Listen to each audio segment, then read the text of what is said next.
Assalomu alaykum azizlar. Kecha futbolda hamma ko'rdi deb o'ylayman. 4-1. Xullas, Istiqlol stadionining yonginasida yangi ochilgan hostelimizni biroz obzorlarini ko'rsatmoqchiman. Xo'p, hostelimizga faqat pasportni o'zi bo'lsa bo'ldi. ZAKS qog'oz yoki-da mahalladan spravka shart emas. Tushundim mana. Xo'p, bir qator obzorlarni kirib ko'rsataman. Xo'p, davom etamiz, ko'rsatamiz bir qator ichkarilarni. Xullas, mehmonxonamizni bir qator obzorlarini ko'rsataman. Rostini aytsam, juda ham shinam, go'zal qilib remontlar qilib qo'yishibdi. Qani ketdik do'stlar. Xo'p, bu birinchi xonamiz, e'tibor bering.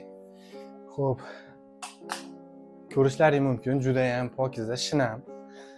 Hozir noyabr oyi. Xonalar rosa issiq ekan rosti. Xo'p, bir qator ko'rishlaringiz mumkin. Bu 5 kishilik xonamiz. Do'stlar bilan kelib, shu imенно futbol ko'rganda kelgan do'stlarimiz uchun ayni muddao. Keling, ba'dan boshlaymiz. Bismillah.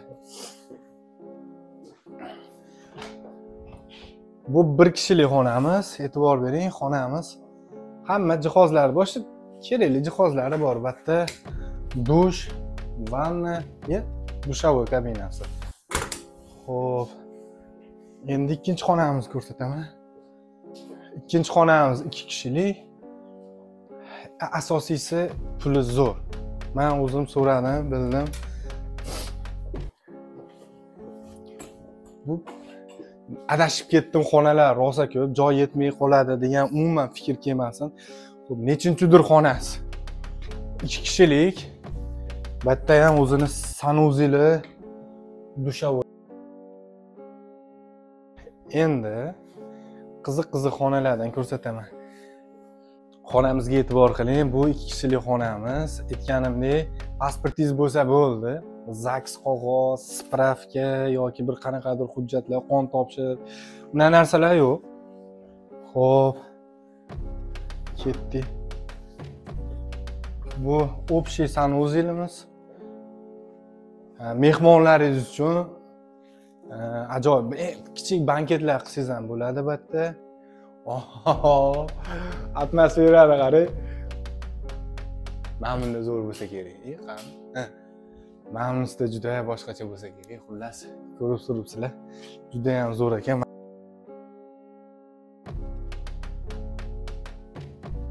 Mehmonxonamizda ham oilaviy, ham do'stlar bilan kelib bemalol dam olishlaring mumkin. Ayniqsa shu Farg'onaga kelayotgan mehmonlarimiz uchun ajoyib taklif. Ya'ni juda ham puli ham arzon, xonalari pokiza, shinam. Nima kerak yana? Bir kechaga juda ham zo'r. Hoppa. Hamma sharoitlarni qilib qo'yishgan. Xohlasangiz fen, xohlasangiz dush, hammasi muhayyo. Telefon nomerlarini opsiyada qoldiraman. Bemalol telefon qilib, yana nomerlarni bron qilishlaring mumkin.